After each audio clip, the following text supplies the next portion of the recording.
in ELT right now. So we tend to use technology for the sake of using it without having a sound pedagogy behind.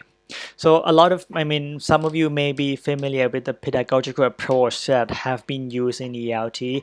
Uh, Namely behaviorism, constructionism, connectionism, and so on and so forth. Today, I'm going to propose two new pedagogical approaches that you may use in teaching with technology.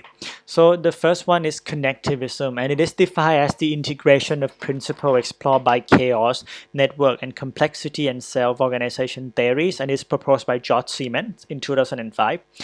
So it's rather a new theory, and it is claimed to be the learning theory of the 21st century. So in this theory, learners learn not only from the content, but they also learn from making connections with other people, exchange knowledge, and learn from one another and stuff like that. In other words, they actually call this learning theory the network learning.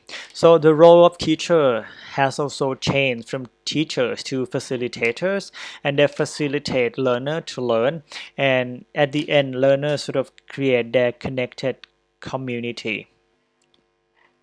So this is the visualization of the connectivism in context. So facilitator give information to learners, and the learner goes out and learners sort of go out and learn by themselves. They make connection with other people, they exchange knowledge, and they come back and they build community of learning at the end. The second pedagogy that I would suggest is personalization. It is considered the pedagogical ideology of the 21st century. Personalized learning offers choice in learning content. I mean, learners can choose what they want to learn. Learning approach, they can choose how they learn.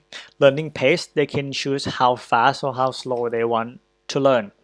And I think it is true that language learners do not have the same learning pathway. I mean, I learn English in the differently from the way you learn English. So I think we all sort of have different backgrounds, different needs, different levels, and different learning styles and stuff like that. And personalization is the concept that caters toward this kind of difference. The last thing I want to look at in this section is the content. So when you decide on the content that you want to teach, then first you need to know what is the skill that you want your student to learn. Do you want them to improve the speaking, listening, or reading, or writing? And then you need to make a clear distinction between skills and knowledge. So skill is something that they can practice, but knowledge is something they have to acquire. So a clear distinction would be, skill is like you practice speaking skill, but knowledge, let's say you need to learn vocabulary and words and stuff like that. So you need to make sure that you have a clear distinction because it affects the pedagogical design and stuff like that. Then when you have this, then you need to look at technology, and you need to think how technology can help you achieve that. And also, what do you need to do as a teacher as well? Now I'm going to show you a few website and application that you may want to use with different skills. So the first one is a writing skill, and there is a website called Write and Improve. So you can go to writeandimprove.com. This one was developed by Cambridge English Assessment to give automated feedback to the essay that you submit into the website. So it's really simple. So you just sign in and you submit the essay into the website, and they give you feedback. So the feedback comes in the form of recommendation, like this sentence is not good. You may want to reconsider it, or they may highlight some of the detail mistake, like, okay, this word is not right because of verb tense. This word is not right because it should be singular instead of plural and stuff like that. This one is really useful for students who want to improve their writing, and I believe it can help teachers with grading as well.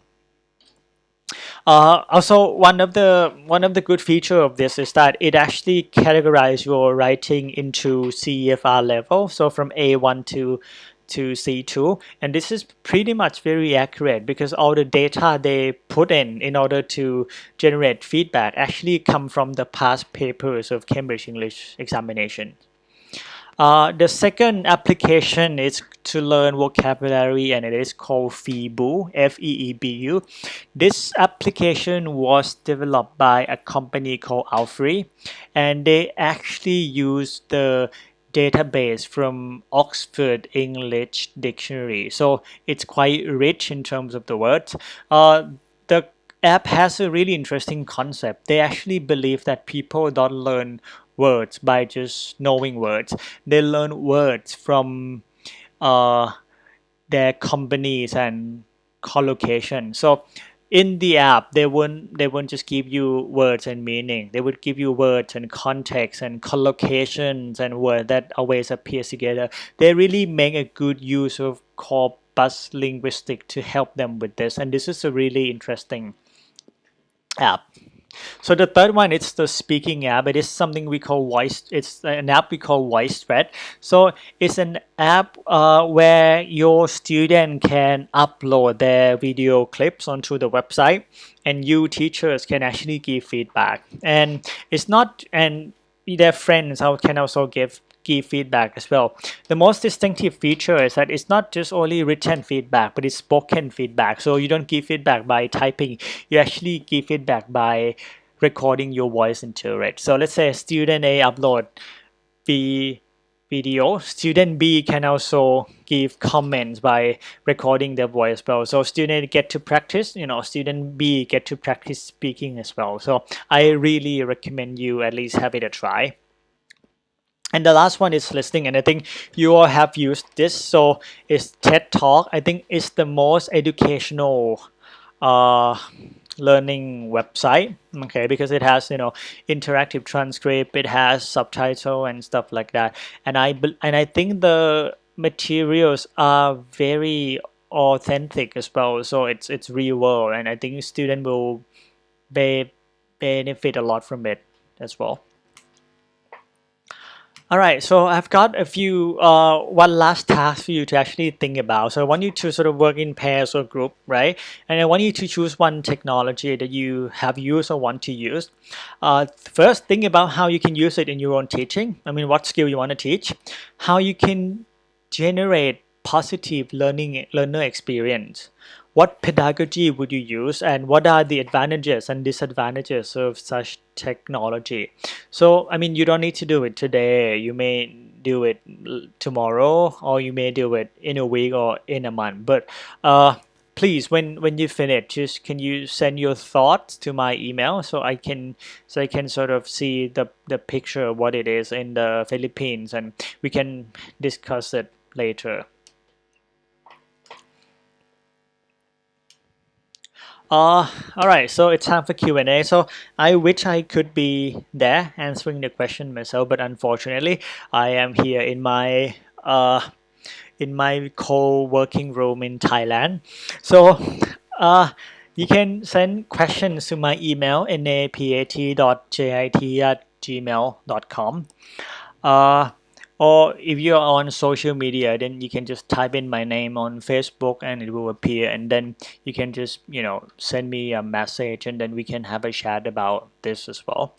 So thank you very much for your attention, and I hope you enjoy my talk, and I promise that I will be there next time in the Philippines, because I really want to travel in the country and try Filipinos food and stuff like that as well. So yeah, I hope you enjoy the rest of the seminar and workshops. I hope you learn a lot from other speakers as well. I have nothing else to say, so I would just say enjoy your lunch and have a blast. Okay, I'll see you later. Bye.